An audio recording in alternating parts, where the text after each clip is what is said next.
बाप रे बाप, कैसे कैसे फ्रॉड होने लगे हैं। जबरदस्ती खाते में पैसे लोन देकर कैसे फंसाया, लेकिन वो व्यक्ति जागरूक थे तो बच गए, ज़्यादा शोषण नहीं हुआ।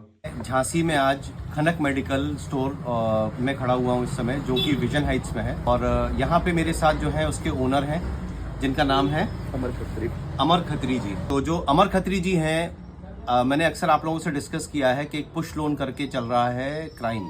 तो आज हम इनके मुंह से सुनेंगे इनके साथ क्या हुआ था। खत्री जी, हुआ क्या कि अपन लोग सोशल नेटवर्क चलाते हैं, इंस्टाग्राम और फेसबुक में बैठे बैठे वो स्क्रॉल कर रहा था। अचानक से वहाँ पे एक ऐड आया कि 1 लाख रुपया 0.5% पे लोन। मैंने एक बार ऐसे विजिट करके देखूँ, मैंने कहा इस पर क्या होता है, देखता हूँ। मैंने सिर्फ क्लिक किया है वो, और उस पर कोई क्वेरी नहीं डाली किसी भी तरह की। मैंने सिर्फ क्लिक किया है और क्लिक करके 15 या 20 मिनट हुए होंगे। उसके बाद मेरे अकाउंट में 3800 रुपये करके, और एक 2400 रुपये और एक 1800 रुपये, इस तरह के मेरे अकाउंट पैसा आने शुरू हो गया। मैंने देखा एक स्टेप का है, तो उस पर आ रहा था स्मार्ट रुपया करके पैसा आपके अकाउंट में ट्रांसफर हो गया। अब इसमें देखने वाली बात यह है, सबसे खास बात यह है कि इनने कुछ नहीं किया, ठीक है, लेकिन इनका नंबर उसमें पब्लिक था। तो उनने नंबर पब्लिक था, उसको चेक करके उन्होंने यूपीआई चेक किया और यूपीआई के माध्यम से इनको लोन फोर्सफुली भेज दिया। इसको पुश लोन कहते हैं, पुश लोन क्राइम। आगे की बात सुनेंगे अपन। फिर हुआ क्या, उस पर थोड़ी देर बाद मैसेज आया कि 6 दिन की डेट है, इसमें आपको 3800 रुपए के 6500 रुपए, 1800 रुपए के 3500 रुपए आपको पे करने हैं। अब मैंने उसके एप्लीकेशन में गया हूँ, मैंने वहाँ पे क्वेरी डाली है कि सर ये मैंने लोन अप्लाई नहीं किया है, इस टाइप से मेरे पास पैसा आ गया है। तो वहाँ से पलट के कॉल आता है और कहते हैं, उस पर नंबर +8 बांग्लादेश और पाकिस्तान नेपाल का व्हाट्सअप कॉल आती है। वहाँ से वो बोलते हैं कि आप एक काम करिए, आपको ये पैसा नहीं चाहिए तो एक ये यूपीआई एड्रेस दे रहा हूँ मैं, इस पर आप मुझे पैसा वापस भेजिए।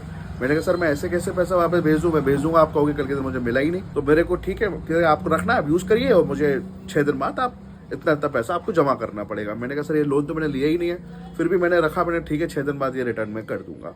जब उसकी डेट आई 6 दिन बाद, वो पैसा मैंने वापस विद जो भी उनकी पेनल्टी और वो था ब्याज लगा करके उनको मैंने रिटर्न किया। प्रोसेसिंग चार्ज मतलब 50-60% उन्होंने फाइल चार्ज ये चार्ज लगा करके वो पैसा मैंने से जबरदस्ती ले लिया। लेने के बाद जब मैंने उनसे कहा कि सर ये पैसा मुझे अब दोबारा नहीं चाहिए, मेरे अकाउंट में मत डालिए किसी भी तरह का, और मेरे को अब किस तरह का मुझे कोई भी पैसे की मैंने ना डिमांड करी ना कुछ। 5 मिनट के बाद वो पैसा फिर से मेरे अकाउंट में आना शुरू हो गया। फिर मैंने दोबारा उनसे कहा कि सर ये पैसा मैंने फिर से अप्लाई नहीं किया है, आपने मेरे को दोबारा दे दिया है। तो उन्होंने कहा आपको नहीं चाहिए, आप फिर रिटर्न कर दो।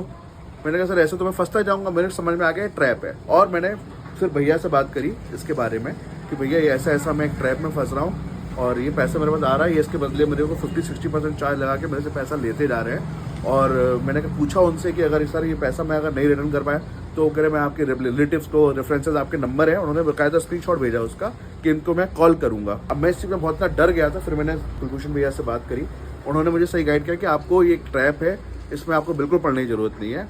मैंने इसमें बिल्कुल कोई भी इस पर आपको किसी तरह का पैसा रिटर्न करने की ज़रूरत नहीं है। हमेशा ध्यान रखिए। अब 2 चीजें यहाँ पे आपको सामने समझ में आई। पहला तो इनका फोन नंबर पब्लिक था, उसके क्या नुकसान है।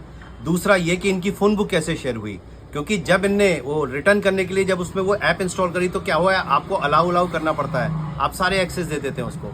तो उस केस में इनकी पूरी फोन बुक और जितनी भी जानकारी थी वो चली गई इनके पास। ऐसी कोई भी चीज होती है आपके साथ, किसी भी तरीके का इस तरीके का पैसा आता है, इमीडिएटली अपने बैंक को बताइए, 1930 पे कॉल करके बताइए, और इमीडिएटली वो सारे नंबर्स को ब्लॉक कर दीजिए। आपको कोई रिएक्शन लेने की जरूरत नहीं है। पुलिस प्रशासन आपके साथ है, सब आपका सहयोग करेंगे। धन्यवाद।